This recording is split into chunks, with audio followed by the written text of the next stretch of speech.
Doctores, ¿alguno de ustedes ha tenido la oportunidad de observar una úlcera por presión o lo que antiguamente denominaban como escaras?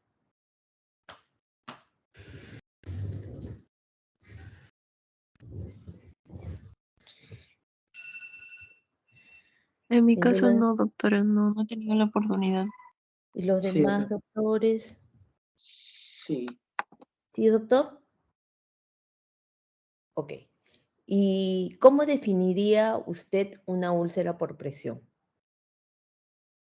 Esa aquella úlcera que, bueno, se presenta en pacientes que están generalmente hospitalizados y no tienen la posibilidad de movimiento, no tienen mucho movimiento. Ya, ¿algo más?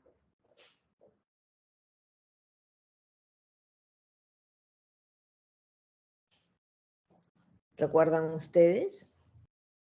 Bueno, lo que dice su compañero es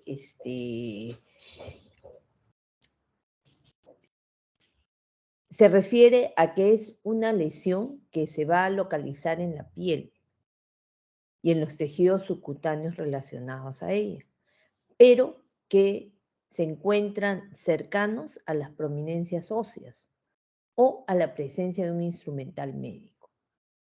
Pero esta lesión se caracteriza porque está relacionado o producido por isquemia.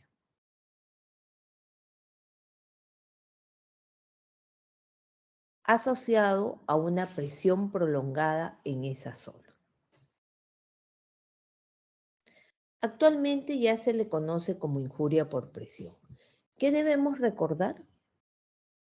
Que una compresión que se aplica a la piel que sobrepasa una presión arteriolar de 32 milímetros de mercurio, ¿qué te va a producir? Hipoxia, acumulación de productos de degradación metabólica, radicales libres. Y si la presión excede más de 70 milímetros por 2 horas, ya te resulta en un daño celular irreversible. ¿Qué otra cosa más? ¿Qué presión oblitera la microcirculación? Es suficiente 20 milímetros de mercurio.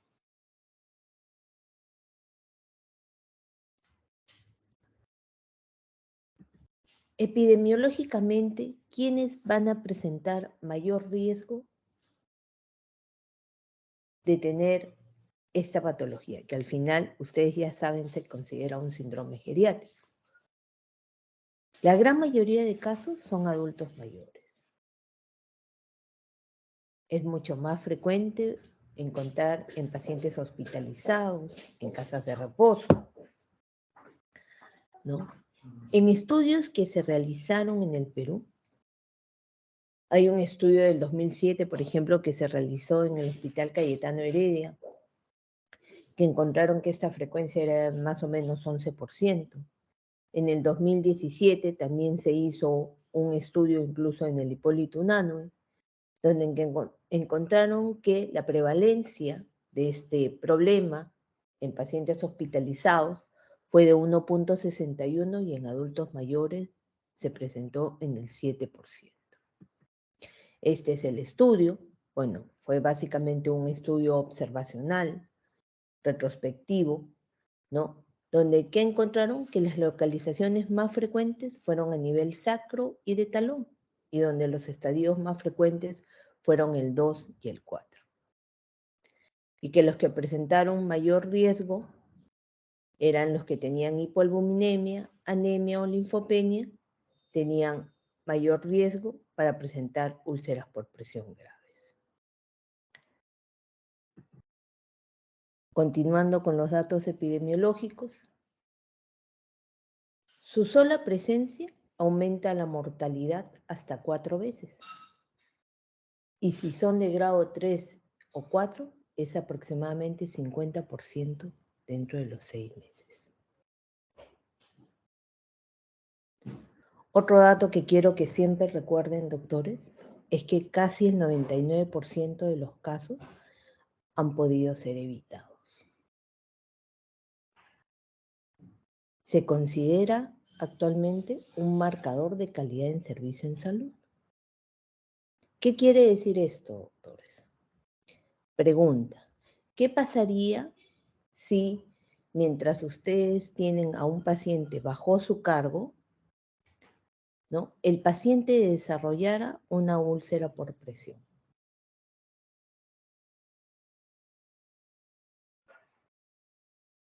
¿Qué podría pasar si ahora es un marcador de calidad de servicio en salud? ¿Qué piensan, doctores? Probablemente los cuidados no hayan sido lo suficientes para que haya surgido esa úlcera por presión en ese paciente. Entonces, el personal que lo ha atendido, ya sea el profesional de salud, no ha tenido los mayores cuidados. Uh-huh. ¿Y qué podría pasar también?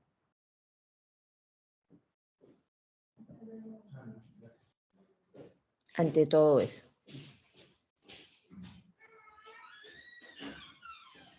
Podrías tener hasta un problema legal. Hace muchos años, cuando yo trabajaba en una clínica, bueno, hace ya muchos años que no hago eso, una paciente en su estadía en la unidad de cuidados intensivos desarrolló una úlcera por presión, doctores. Lo que hizo la familia fue demandar a la clínica.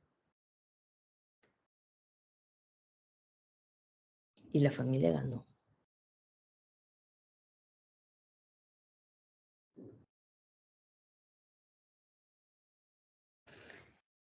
Y otro dato que de repente ustedes desconocen, que cuando uno trabaja en una clínica, doctores, por si acaso ustedes como médicos les van a hacer firmar un papel en que digan de que si algo pasa con un paciente que ustedes están manejando, es responsabilidad de ustedes,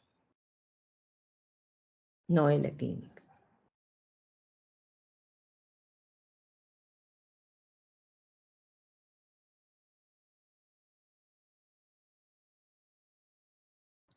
Así que hay que tener mucho cuidado con eso, doctores. Hay que recordar que la presencia de úlcera por presión es un marcador de calidad de servicio.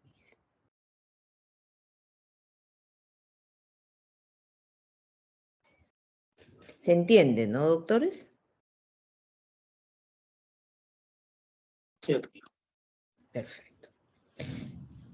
¿En quiénes es más frecuente observar? En unidades de cuidados paliativos, en UCI, en unidades postquirúrgicas, obviamente. Pero ¿cuáles son los factores de riesgo para que un paciente presente lesión por presión? Los factores propios del paciente es el problema de movilidad. Y cuando esta movilidad obviamente es limitada. Por ejemplo, un accidente cerebrovascular, una fractura de cadera, una sección medular,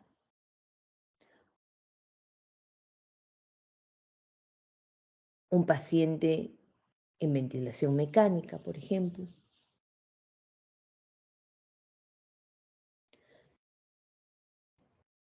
El factor intrínseco más importante es la movilidad limitada. Otro factor es la mala nutrición. Por ejemplo, estos pacientes caquéticos van a tener mayor superficie ósea, ¿no? Se le notan más los huesos.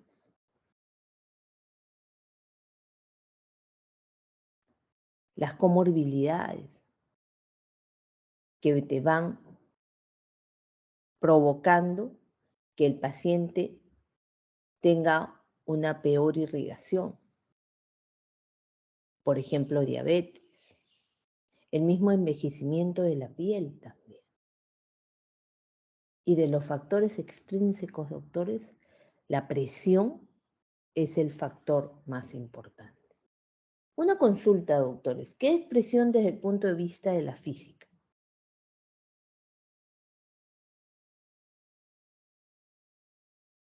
¿Alguno de ustedes recuerda? Llevaron física en primer año, ¿no, doctores?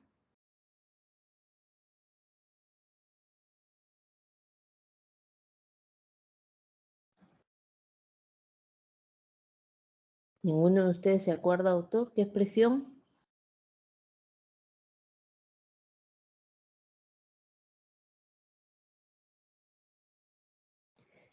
Presión es fuerza sobre área, doctores.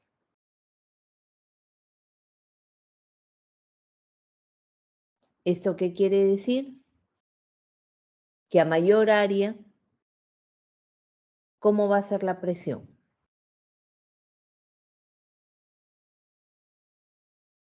¿Menor o mayor? Ya, eso sí me van a poder responder, doctores.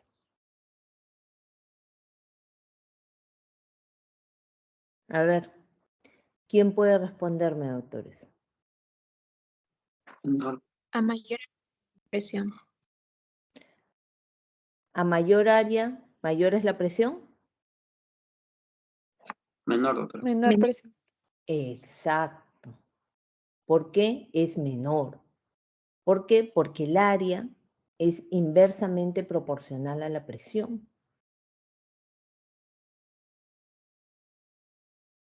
Otra pregunta. Si nosotros A tenemos... mayor área, menor presión. ¿Ah? ¿Perdón? Menor.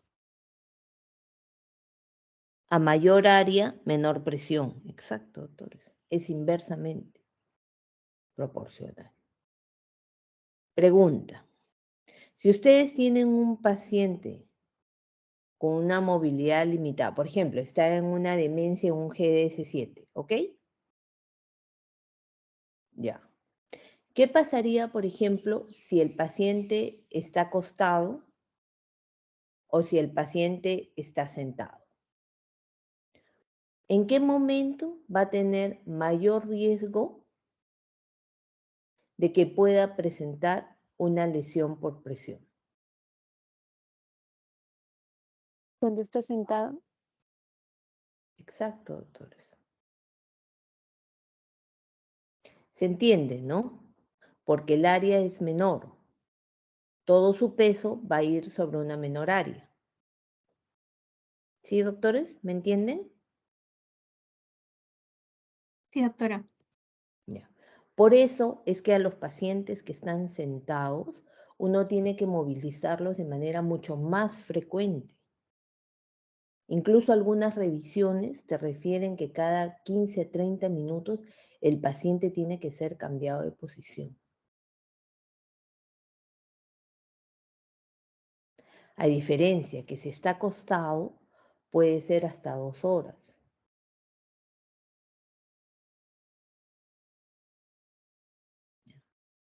El otro factor es la misma fricción o roce, que es generalmente cuando la piel roza contra otra superficie, por ejemplo las sábanas, la presencia de algún aditamento médico, por ejemplo una sonda. La otra es el cizallamiento, que son fuerzas paralelas pero en diferentes sentidos. Y eso se observa más que nada cuando tú tienes a un paciente por encima de los 30 grados, cuando está sentado, donde también va a jugar la fuerza de la gravedad.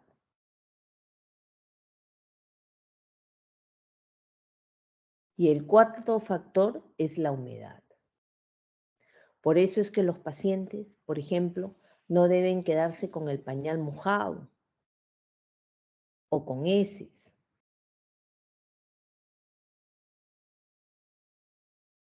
Por eso es que, por ejemplo, ustedes en su RP tienen que colocar movilización de paciente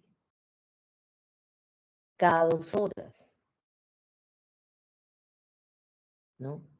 Tienen que informar a la familia para que siempre esté presente uno de ellos. Entonces ustedes en su RP tienen que poner presencia familiar permanente.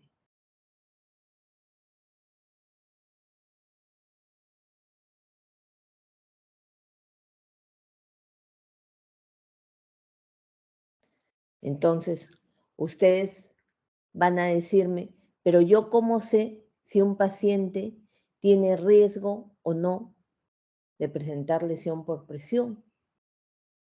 Yo ya les expliqué cuáles son los factores de riesgo. También pueden utilizar escalas. Por ejemplo, pueden usar la escala de Braden o la escala de Norton, por ejemplo, donde ven el estado general, el estado mental, su nivel de actividad, su nivel de movilidad, incluso la presencia de incontinencia en el Norton.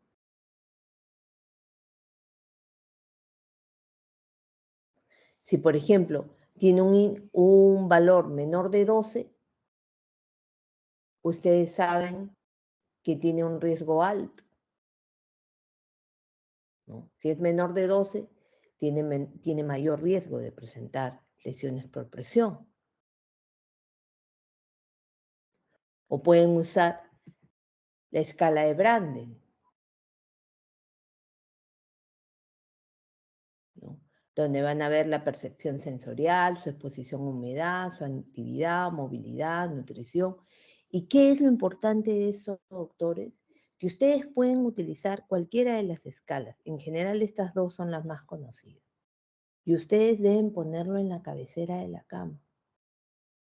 Y ustedes deberían poner si el paciente tiene alto riesgo o bajo riesgo de lesión por presión. Y eso debe ser explicado al personal de salud que está bajo el cargo de ustedes y a la familia.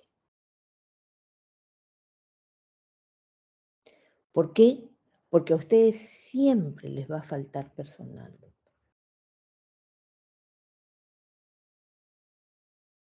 Entonces ustedes tienen que ser copartícipe a la familia o a los cuidadores para evitar este problema. Entonces ustedes tienen que escribir en la historia que ya le explicaron a la familia sobre el riesgo que tiene su paciente de presentar lesión por presión.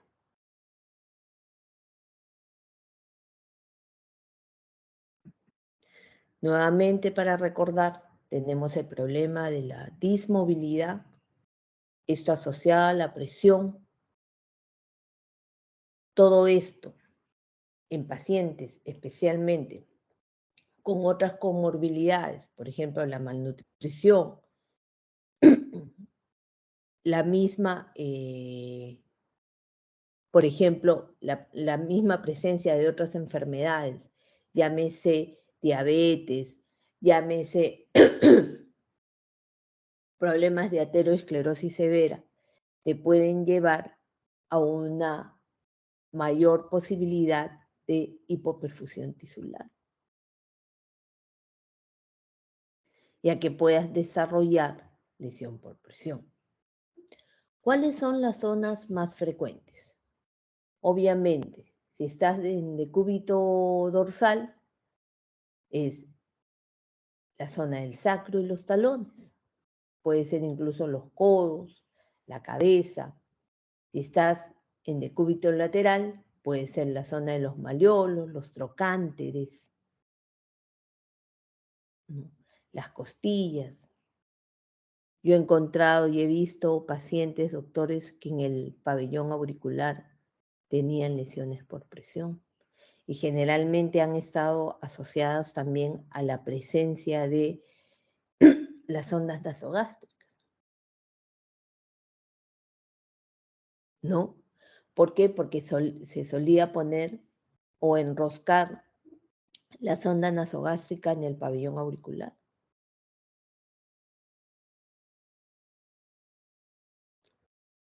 O si los colocan incluso en decúbito prono, en la zona de las rodillas, los genitales, las mamas, los dedos.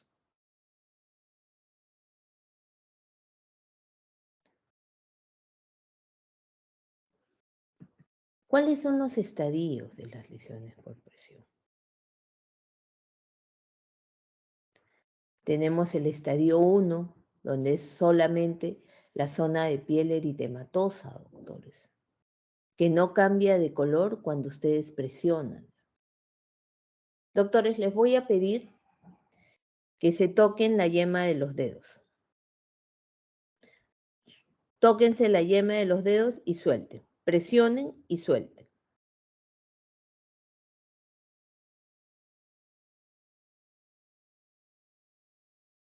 ¿Qué es lo que ustedes observan? Vamos a tratar de hacer un símil como para que me puedan entender mejor. Generalmente la yema de los dedos lo tendemos a tener eritematoso, ¿correcto? Rojo, rojito, ¿sí? Rubicundo. ¿Se lo presionaron, doctores? Sí, doctora. Suelten.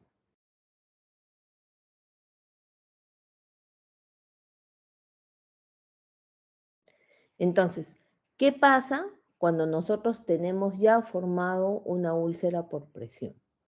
Nosotros vamos a ver que está la piel eritematosa, pero ustedes presionan esa zona, sueltan y la zona de la piel permanece eritematosa, o sea, permanece roja.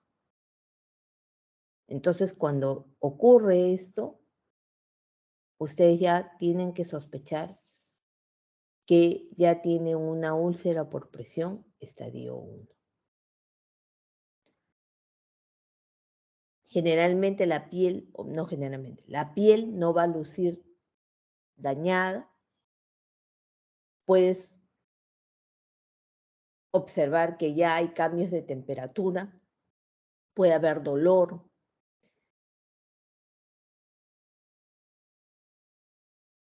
En el estadio 2,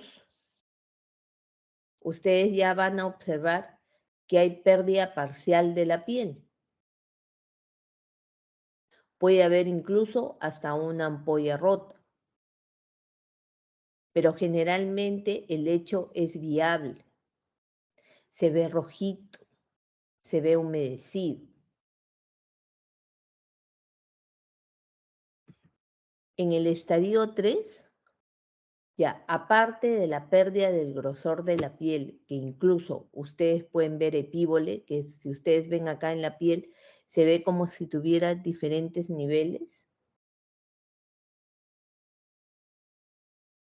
También pueden observar la presencia de tejido graso, de granulación, puede haber secreción, pero el estadio 3, doctores, respeta la fascia. Por si acaso puede haber presencia de túneles o cavernas. Por eso ustedes con el guante tienen que examinar la úlcera, tienen que palpar, tienen que ver si hay presencia de túneles, o sea, que hay una comunicación entre una úlcera y otra, o si solamente hay una caverna. El estadio 4, doctores, es cuando ya compromete la fascia, o sea, ya pasa la fascia, por lo tanto, ustedes ya pueden ver músculo, pueden ver tendones, pueden ver articulaciones, huesos. También puede haber secreción, pueden observar necrosis.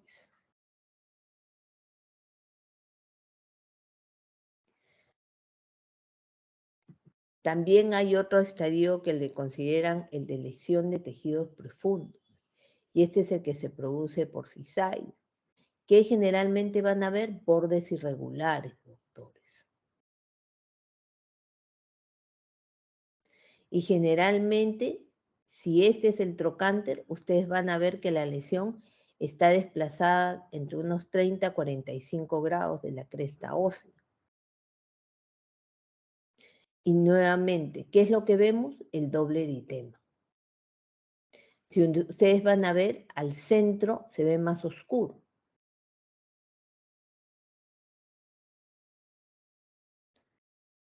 Hay variación en la temperatura y generalmente estas lesiones tienen una evolución más torpe.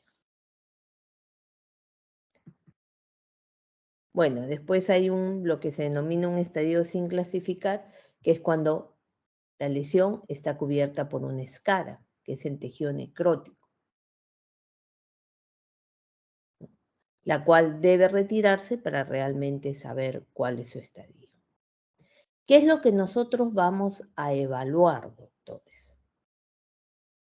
Vamos a ver la localización. ¿Cuántas lesiones por presión tiene?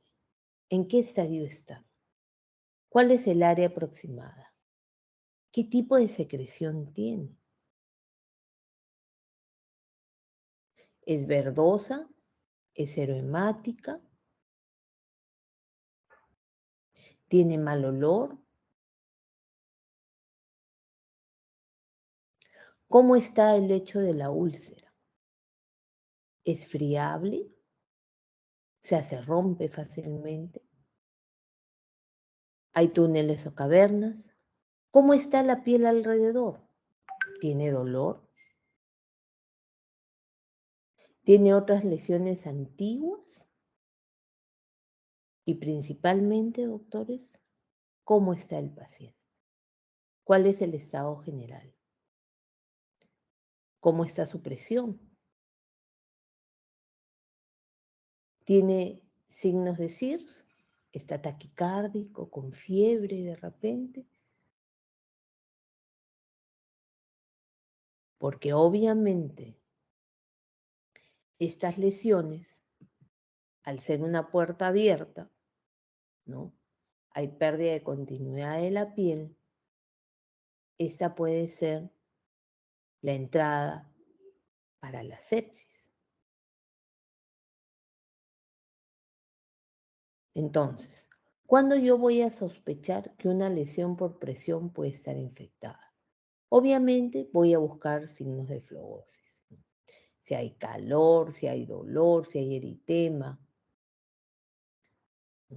Obviamente, como les expliqué, el tipo de exudado. E incluso, doctores, por si acaso, a veces el único signo que te puede ayudar a pensar que la lesión está infectada es el retraso de la curación. Otra de las cosas que te pueden ayudar a sospechar es el aumento de tamaño, la presencia de tejido necrótico, que el tejido sea friable, que haya aumento de exudado, haya mayor dolor.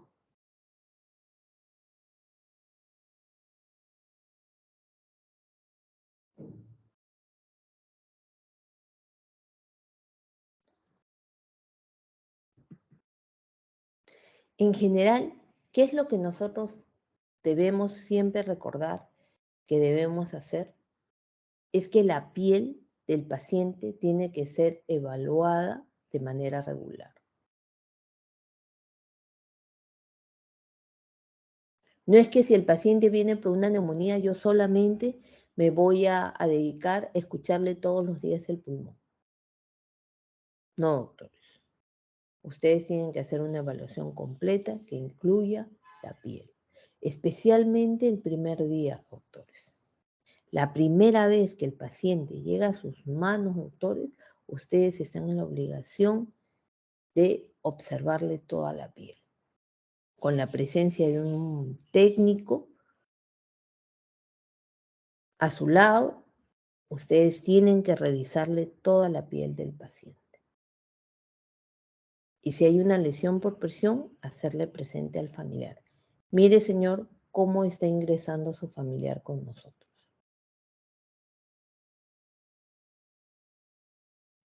¿No? Como ya les dije, siempre buscar signos de flebosis. Si ustedes ya sospechan que hay una lesión por presión, no deben masajear esa zona. Siempre hay que mantener la piel limpia, utilizando jabones neutros, doctores. Cuando se seque no deben friccionar la piel. Eviten soluciones que tengan alcohol y recordar siempre que hay que hidratar la piel. Siempre hay que indicar los cambios de posición para los pacientes. Obviamente también va a estar determinada por la tolerancia y por la comorbilidad que pueda tener el paciente. Recordar que lo ideal es que si el paciente está acostado, la movilización sea cada 2 horas. También se pueden utilizar, por ejemplo, otro tipo de superficies, aparte de la sábana habitual y el colchón. Pueden utilizar lo que se denomina un colchón neumático, ¿no? Que son estos que se colocan, que se conectan a la corriente, doctores, y son como globos que inflan y se desinflan. Se infla uno, se desinfla el otro, y eso va cambiando los puntos de presión, doctores.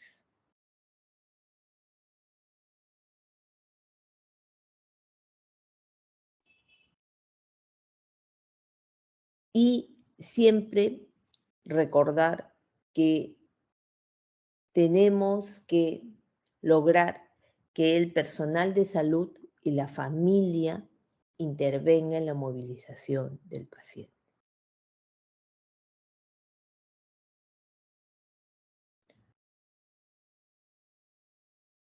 Obviamente, dependiendo del estadio de la lesión por presión y si la lesión está infectada o no, va a ser el tratamiento, ¿no? Donde lo más importante es recordar siempre la movilización del paciente, que la úlcera siempre esté limpia, que si hay infección, pues vamos a tener que darle tratamiento antibiótico.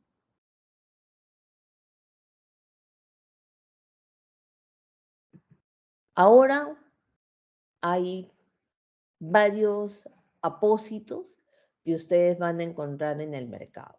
Obviamente dependerá también del tipo de secreción que tiene, ¿no? O del grado en el cual se encuentra la úlcera por presión.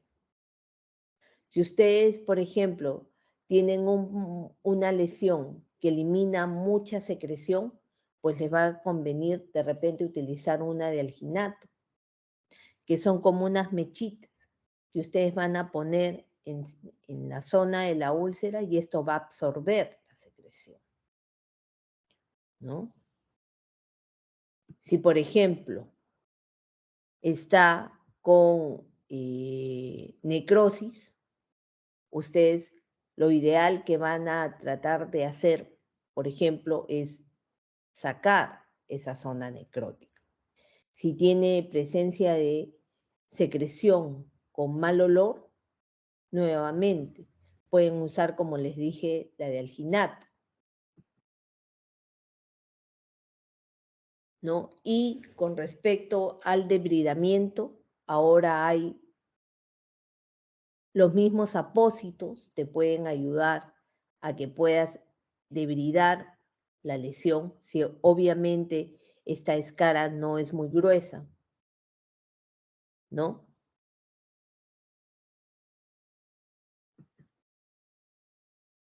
Y otra de las cosas que también debemos recordar es qué complicaciones nos puede dar una lesión por presión.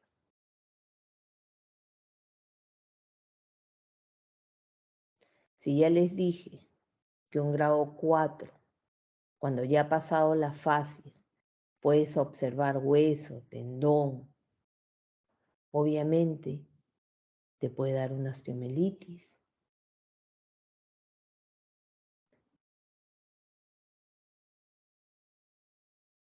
Puede relacionarse también con la presencia de anemia, de hipoproteinemia,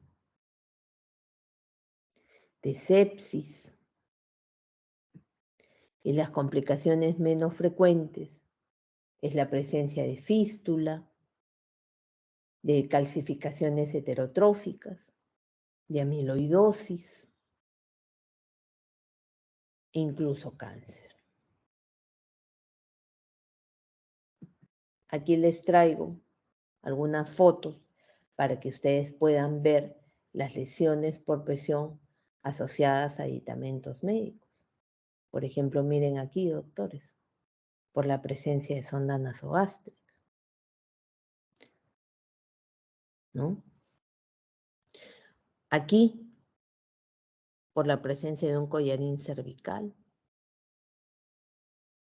Acá, por la presencia del tubo de tórax. O por la cinta de un paciente con traqueostomía.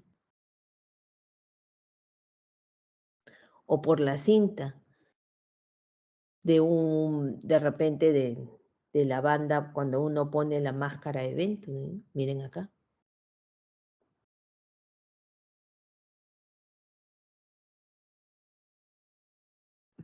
Entonces, ¿qué es lo más importante, doctores? La prevención. Vigilar la nutrición. Si nuestros pacientes están mal nutridos, recuerden que dentro del equipo está una nutricionista y ella nos debe ayudar para mejorar la nutrición de nuestro paciente. Obviamente, movilizar. Eviten la sujeción mecánica, doctores. Los pacientes Tupac Amaru no deben existir. Y nuevamente recordar, enseñemos, eduquemos a los cuidadores,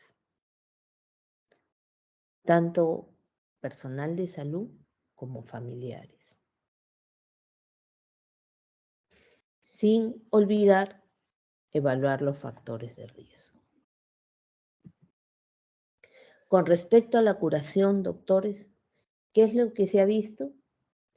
Que en estudios a los 6 meses se ha encontrado que el 70% de las úlceras categoría 2 curan a los 6 meses, versus el 30% de las úlceras categoría 4. Incluso algunas demoran hasta 2 años para curar.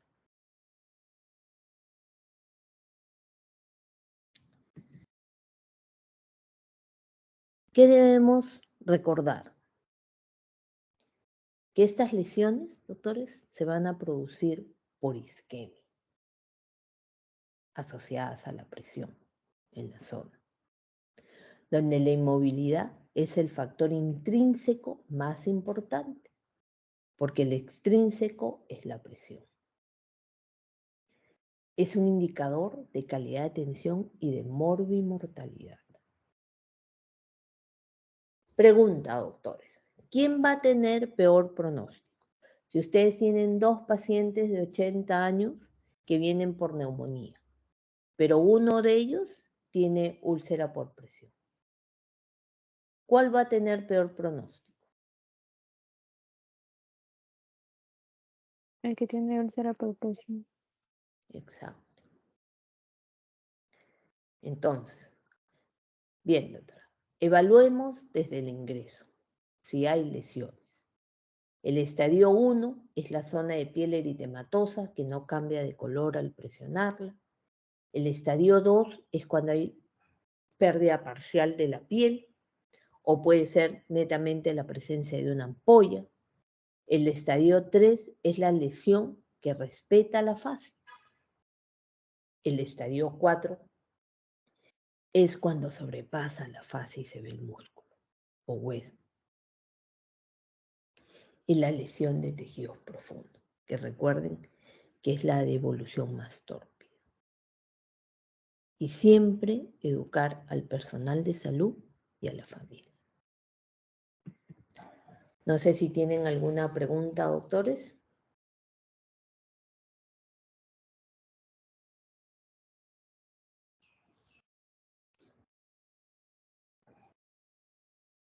Bueno, si no hay ninguna pregunta, doctores, pasaremos a la exposición. ¿Quién expone, doctores? Expone el compañero Luis Carrizo. Luis, ya. Otra Dígame. pregunta. En función de la lesión de tejidos profundos, aquí cómo es digamos, el ¿Manejo? manejo. Ajá. Es igual Igual. porque, como menciona, tejidos profundos, entonces. Claro, doctor. Lo que pasa es que igual, lo que usted tiene que hacer principalmente es disminuir la presión sobre la zona para que pueda mejorar la irrigación.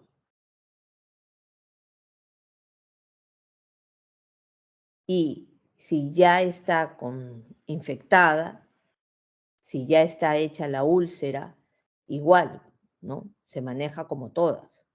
La movilidad, ¿no? La limpieza, ¿no? El uso de apósitos dependiendo de en cómo está la lesión, si hay que debridarla, ¿no? Y, como ya les dije, manejar el estado nutricional, tener mucho cuidado a la hora de movilizar al paciente, y eso es lo que principalmente hay que hacer. Ok, doctora, gracias. Doctora, Sí, dígame, doctora. ¿se podría poner un implante para sellar una úlcera abierta? Se puede poner un implante, ¿te refieres a hacer un injerto? Sí, injerto. Claro que sí, doctora, pero es cuando la lesión ya empezó a cerrar y usted ve de que va a demorar mucho. Pero el problema de esto es que a veces puedes tener de que puede haber dehiscencia de sutura cuando la lesión se infecta o cuando tú ves que es demasiado grande para cerrar.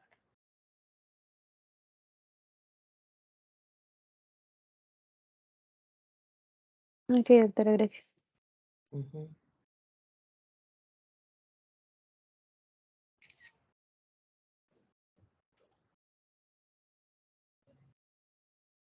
Muy bien, doctores. A ver, Luis. Sí, doctora. Buenos días. Perdón, ¿Se ve doctor. y se Sí, me doctor. escucha? Sí. Por si acaso, también les estoy enviando bibliografía a través del chat, doctores.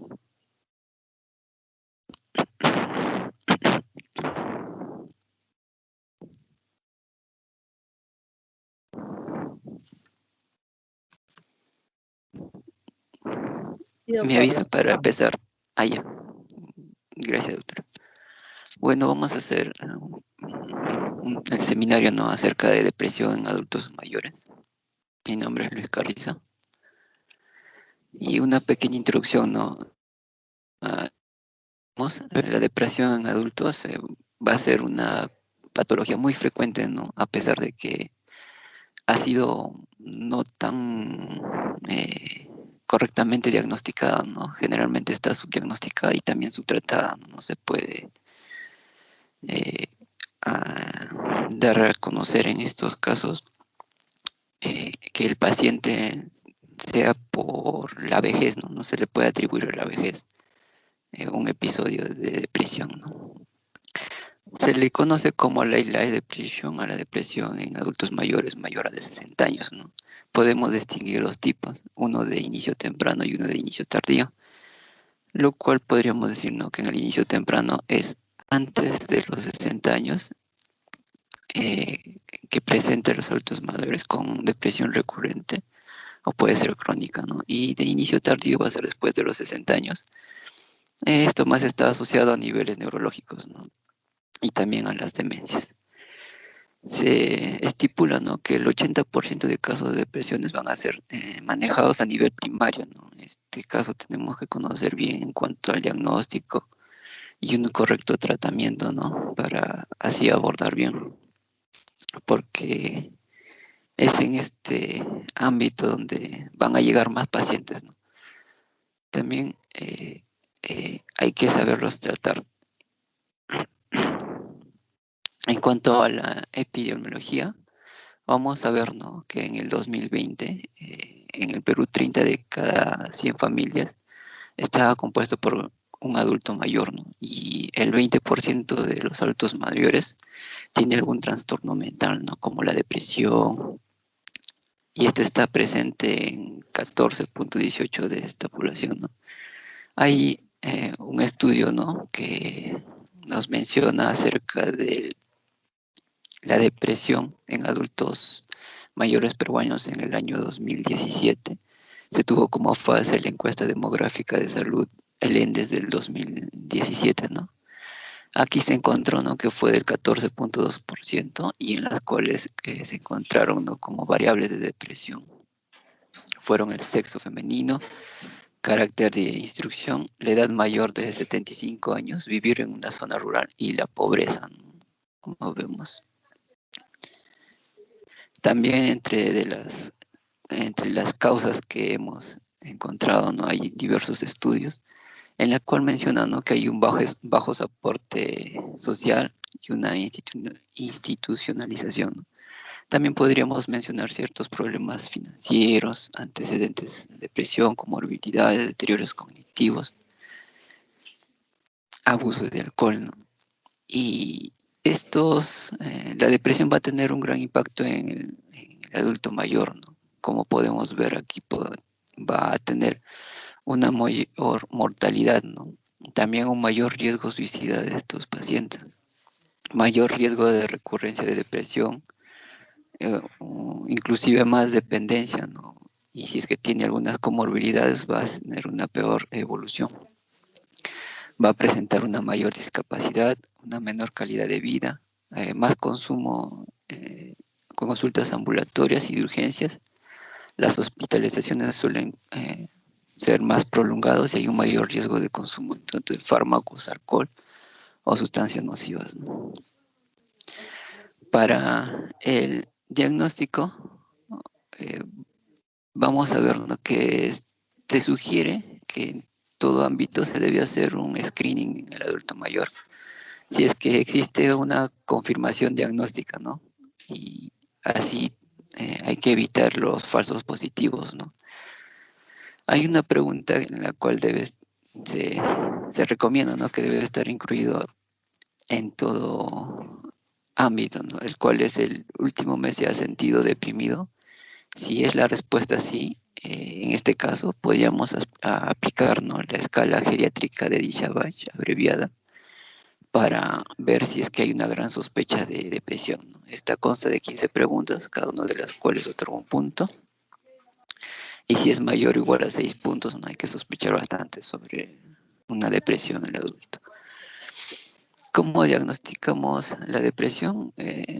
Tenemos, ¿no?, herramientas como el criterio del DSM-5, en la cual tiene ciertas peculiaridades, ¿no?, en la presentación, ¿no? Vamos a ver que los pacientes van a tener una frecuencia, son menos frecuentes en cuanto a consultas por ánimo disminuido, como también tenemos una mayor frecuencia en consulta por síntomas físicos o cognitivos, tanto irritabilidad o ansiedad, ¿no? Los síntomas también pueden ser atribuidos a otras patologías, como puede ser parte del envejecimiento, demencia, lo cual tenemos que ver muy bien, ¿no?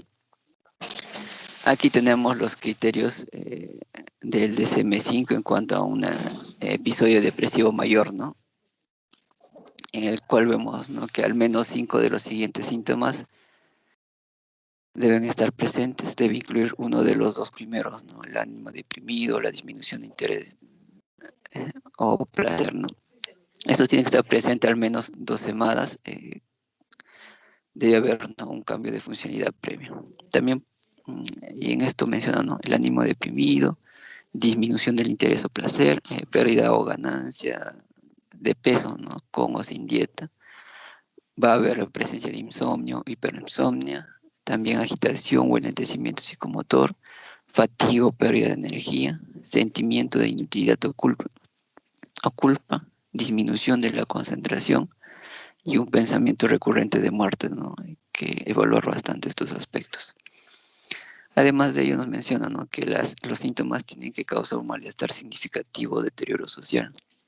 no se atribuye a efectos de sustancias o afectación nociva, y además no se puede atribuir a otros trastornos, ¿no? Como esquizofrénicos ni otros trastornos psicóticos. Y que hay que tener presente que nunca ha presentado episodio maníaco o hipomaníaco, ¿no? Esto nos ayuda bastante a un diagnóstico de depresión, ¿no? En la evaluación clínica tenemos que abordar varios puntos, ¿no? Los ámbitos que más vamos a evaluar va a ser el psiquiátrico, el médico y el social, ¿no? En el psiquiátrico vamos a evaluar si es que este paciente ha tenido tratamientos previos, las ideaciones suicidas, si es que presenta, o tal vez si es que tiene antecedentes, ¿no? De suicidio, abuso de sustancias, problema de memoria, síntomas psicóticos, si es que presentase, ¿no? En el médico hay que evaluar, ¿no? Las comorbilidades, si hay un dolor crónico, si es que la medicación, ¿no? La polifarmacia en estos pacientes, lo cual hay que tener bastante cuidado, ¿no? Al momento de tratarlo. Si es que hay insomnio en el social, ¿no? Si es que hay estresores o pérdida reciente, y si es que hay una red de apoyo social, ¿no? Y en el familiar, si es que ya tiene antecedentes en patologías psiquiátricas, o sea, hubo suicidios, algunas demencias, ¿no? Y acá, ¿no? Sí, se sugiere bastante, ¿no? Que el ámbito familiar, ¿no? Se tiene que tener bastante consideración, tanto en la evaluación como en el tratamiento, ¿no? Se puede entrevistar al acompañante o al familiar que está con él para ver si es que se presentan síntomas depresivos, ciertas alteraciones de la memoria, ¿no? Y también acá tenemos, ¿no? El ciclo de la depresión. Como vemos cómo estos factores van a estar interrelacionados, ¿no? Ah, se traduce como un círculo vicioso que a veces suele ser difícil de tratar, ¿no? Porque tenemos que abordar ambos, ¿no? Y es una recomendación, ¿no? Que se tiene que hacer un abordaje multidisciplinario para tratar estos problemas, ¿no? Tanto del comportamiento, problemas físicos, los estresores, pensamientos y sentimientos, se tiene que abordar de manera integral todos, ¿no? Para así poder una resolución en cuanto al paciente con depresión. Dentro de los exámenes de laboratorio no hay un consenso, ¿no? No hay un consenso que nos diga qué exámenes de laboratorios podemos usar, pero se sugieren, ¿no? Hay recomendaciones que se puede usar, ¿no? El TSH, hematocrito, hemoglobina, vitamina B12, folatos y glicemia, hay unas, ¿no? Que también pueden estar relacionadas con una depresión, ¿no? La deficiencia de algunos, ¿no? En cuanto al tratamiento, ¿no? Vamos a ver que el tratamiento va a haber de acuerdo a la fase, ¿no? Hay 3 fases, ¿no? De acuerdo a la fase aguda, fase de continuación o fase de mantenimiento. En la fase aguda vamos a lograr la remisión de los síntomas. En la fase de continuación, ¿no? Vamos a evitar las recaídas. Y en la fase de mantenimiento hay que prevenir, ¿no? Que se haya episodios recurrentes, ¿no? En la fase aguda, ¿qué antidepresivo podemos usar, ¿no? ¿Qué antidepresivo ha demostrado más eficacia, ¿no? En diversos estudios no hay una diferencia significativa en cuanto a la eficacia de ciertos antidepresivos, ¿no? Todos han mostrado buenos resultados, solo hay que estar muy presente en cuanto a los efectos adversos que este puede presentar, ¿no? Y es por eso que hay ciertos factores claves para elegir el fármaco, ¿no? Como podemos ver, una respuesta previa del fármaco, si es que este paciente presenta comorbilidades, ¿no? Y la interacción médica que ésta podría presentar. Hay que tener bastante cuidado con los riesgos de casos de sobredosis, ¿no? El paciente adulto mayor no se le puede medicar con altas dosis, ¿no? Hay síntomas recurrentes o hay que tener en cuenta, ¿no? Los efectos adversos, ¿no? En este caso nos mencionan, ¿no? Los criterios Top-STAR, los criterios de Ver, hay que tenerlos bastante presente a la hora de medicarlo, ¿no? Acá tenemos, ¿no? El criterio STAR, ¿no? Los antidepresivos no cíclicos en presencia de síntomas depresivos mayores persistentes, ¿no? Podríamos usar, ¿no? Antidepresivos no triciclis, ¿no? O también los ISR, ¿no? Inhibidores selectivos de reabsorción de serotonina o los de noradrenalina, ¿no? En casos estén contraindicados, ¿no? También es permitido usar, ¿no? Los agonistas dopaminérgicos, ¿no? Ravlinor, paroxipel, rotigotina, ¿no? En ciertas patologías también. Cuando iniciar y titular un antidepresivo, ¿no? Aquí tenemos, ¿no? Una lista de fármacos y sus efectos adversos y una dosificación, ¿no? Hay que empezar primero con la dosis más baja, ¿no? Evaluar la respuesta y la tolerancia de este, ir aumentando de poco hasta lograr la dosis máxima recomendada y la resolución de los problemas, ¿no? De la depresión. Aquí tenemos los antidepresivos como el citalopram, citalopram o la sertralina, ¿no? Que generalmente, como vemos en los adultos mayores, hay que darle a la mitad, ¿no? De lo que se recomienda en los adultos jóvenes o menores a 65 años, ¿no?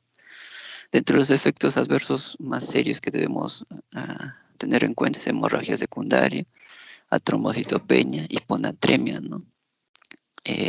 También el síndrome inadecuado de ADH y una prolongación de QT, ¿no? En la venlafaxina también, ¿no? Hay una dosis, ¿no? Recomendada de inicio de 37.5, podemos dar dosis desde 75 a 225 miligramos por día, o también mirtazapina, ¿no?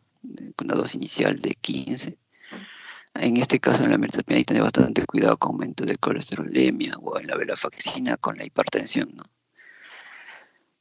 Hay que tener también una mejor adherencia, ¿no? Se ha visto que si involucramos a la familia en los tratamientos, esto va a facilitar una adherencia en cuanto a los fármacos y mejoraría los síntomas, ¿no? Es importante tener el apoyo de la familia. ¿Qué controles podemos seguir, ¿no? En caso de la medicación, ¿no? Por ejemplo, en los ICRS podemos tener un control de sodio plasmático, ¿no? Se ha visto, ¿no? Que un 8% que han iniciado con ICRS van a desarrollar hiponatremia, ¿no? Hay que usar en ese caso el control de sodio. También un EKG de base, ¿no? Un control de QT, si es que este tiene prolongaciones, ¿no? Esto se ha visto en ciertos fármacos, ¿no? Como el citalopram o el citalopram, ¿no? Que pueden prolongar en los intervalos QT. Y en la fase de continuación, vamos a ver, ¿no? Que una vez que se haya alcanzado la remisión de los síntomas depresivos, hay que mantenerlo al menos por 12 meses, ¿no? En ciertos estudios nos mencionan, ¿no? Que hay un mayor beneficio en cuanto a mantenerlo por 12 meses que a 6 meses, ¿no? Se tuvo un mayor beneficio y una disminución de las recaídas, ¿no? Usándolo a 12 meses. Y la fase de mantención va a ser en ciertos casos, ¿no? Hay que mantener el tratamiento de forma indefinida para evitar ciertas recurrencias, ¿no? Como podría ser en los casos de depresión recurrente, una depresión grave, remisión parcial de síntomas, necesidad de varios fármacos para lograr una remisión. Y a manera de conclusión, acá tenemos, ¿no? 4 importantes, ¿no? La depresión en adultos mayor no es parte normal del envejecimiento, ¿no? Lo cual hay que hacer la pregunta, ¿no? En el último mes se ha sentido deprimido. Va a ser como una buena herramienta para el screening, ¿no? Y sospecha de una depresión. En el adulto mayor destaca la importancia del enfoque familiar, ¿no? Hay que tener bastante, tanto en el diagnóstico como en el tratamiento. No hay diferencias de eficacia entre antidepresivos, ¿no? Hay que tener bastante cuidado en los efectos adversos y suele usarse, ¿no? Los ISRS como primera línea. Es importante considerar el estado del paciente para determinar la dosis y titulación de los fármacos, ¿no? Hay que ver bastante sus comorbilidades y tener bastante en cuenta los criterios TOP Review para estos pacientes. Y eso sería todo, doctora. Ok, Luis. Muy bien. Doctores, ¿alguna pregunta? Siempre deben recordar, doctores, que la depresión especialmente en adultos mayores, no es que ellos se van a venir a decir que se sienten tristes. Muchos de ellos van a venir generalmente por molestias somáticas. Entonces, por ejemplo, cuando ustedes vean esos pacientes gitanos, bueno, yo les digo gitanos, ¿por qué? Porque siempre están yendo de consultorio en consultorio en consultorio, porque no logran mejorar sus síntomas. Entonces, sospechen si ese paciente está con depresión. Si, por ejemplo, ven dolor, especialmente dolor crónico, sospechen de eso.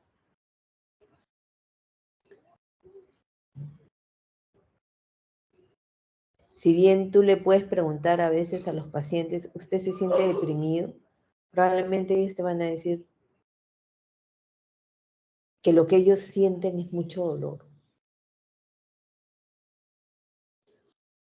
mucha molestia. O ese paciente que no mejora pese al tratamiento.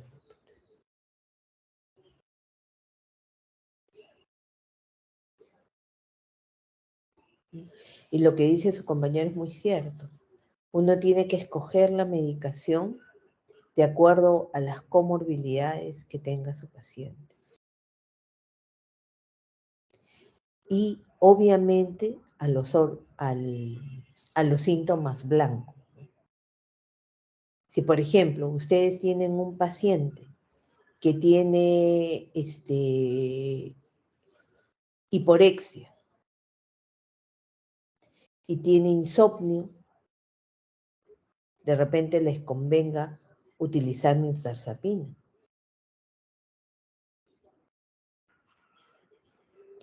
Porque tiene bastante efecto anti-H1, ¿no?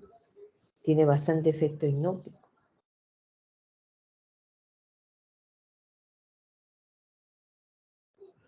Si tienes un paciente de repente con polifarmacia, te convenga utilizar de repente escitalopram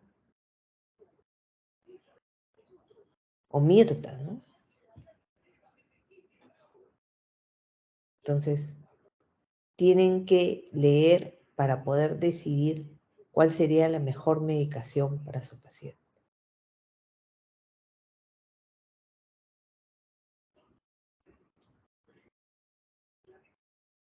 ¿Y cuáles son, en general, Luis, los factores de riesgo para que un adulto mayor se suicide? Recordando ahora que el suicidio es uno de los grandes problemas que se está viendo en los adultos mayores. A nivel nacional se ha visto, ¿no?, que la asociación de depresión con suicidio puede estar relacionada al sexo femenino, un carácter de instrucción, la edad mayor a 75 años, vivir en una zona de pobreza y una zona rural, ¿no? En esos casos se ha visto bastante. Lo que pasa es que tú ves más suicidio, o sea, lo que tú vas a ver en mujeres, o sea, más es gesto suicida. Pero generalmente los que se suicidan son hombres. Y tiene que ver mucho con la personalidad, con antecedentes de que puedan utilizar, o sea, de toxicomanías, ¿no? Sea alcohol, sea droga, antecedentes de enfermedades mentales.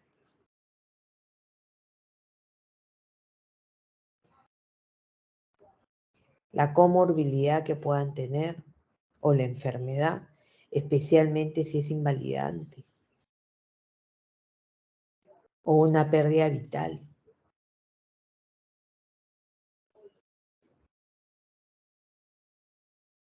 Lo que le llaman estresores agudos.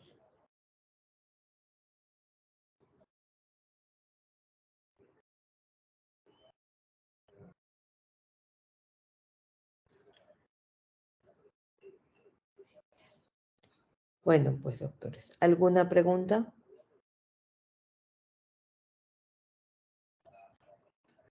Doctora, una consulta. En el caso de una persona con antecedentes de ACV hemorrágico y que ya tiene un tiempo de 2 años y bueno, durante todo el desarrollo de la enfermedad, bueno, después de la enfermedad, tiene, digamos, ideas de ¿De no muerte? querer recuperarse, ideas de muerte, a veces desánimo, mucho dolor y sobre todo asociado al lugar donde tiene la parálisis, que es el lado derecho.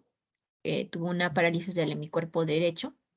Ujú. Eh, lo recomendado en ese caso es que primero vaya a un psiquiatra para que le evalúe o un psicólogo, porque eh, el geriatra menciona que primero debería tener atención con un psicólogo porque el psiquiatra probablemente le va a dar una medicación. Entonces, no sé si en ese caso, si tuviéramos así un paciente, es recomendable primero derivar a un psicólogo o inmediatamente a un psiquiatra por las ideas que tiene. En mi opinión, yo plantearía que el paciente primero tiene que ser evaluado por un psiquiatra. Porque el paciente ya tiene ideas recurrentes, ¿no? Y otra cosa, ¿el doctor le ha manejado el dolor?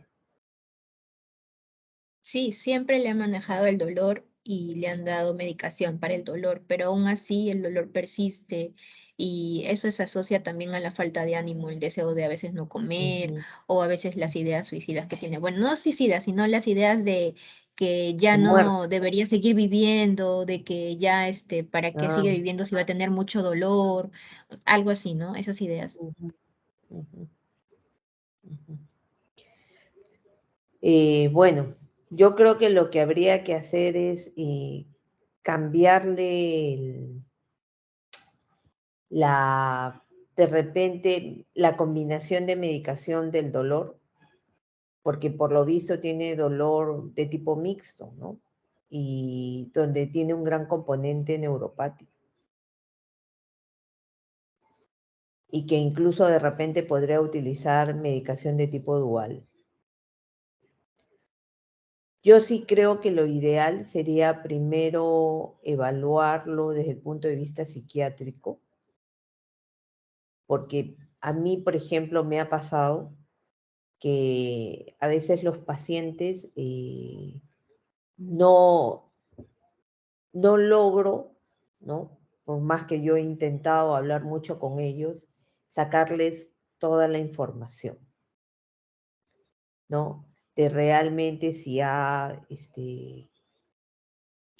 planeado algo. Entonces yo creo que es mejor que primero vaya con el psiquiatra, en los cuales ellos tienen una mayor facilidad para obtener ese tipo de información antes de ir netamente a un psicólogo.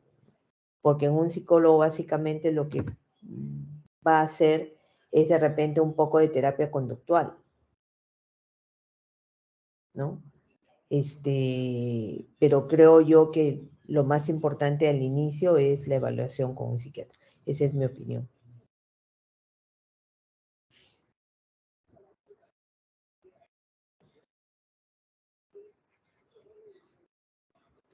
Esas dos cosas creo que son las que debería de hacerse primero.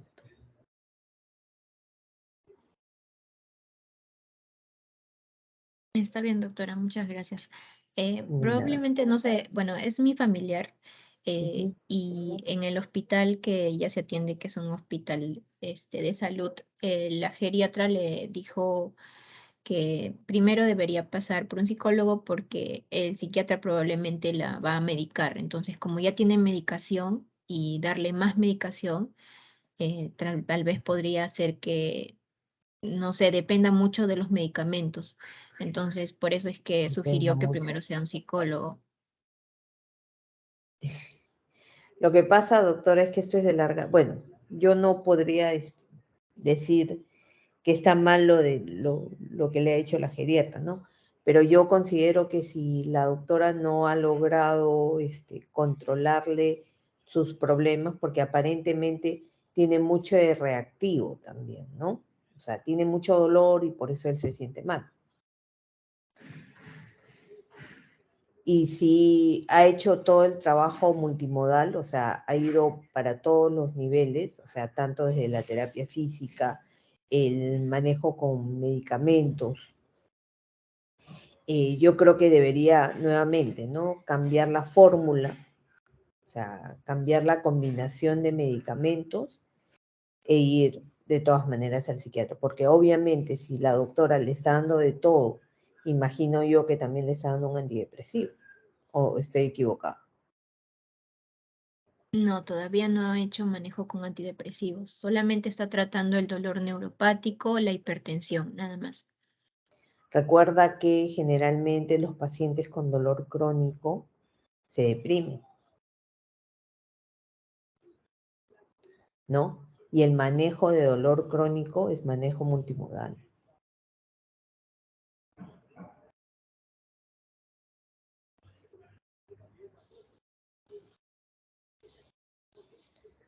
Bueno, desde mi punto de Está bien, vista, doctora. yo sí creo que el paciente tiene que ir al psiquiatra. Muchas gracias, doctora. Ya, ok.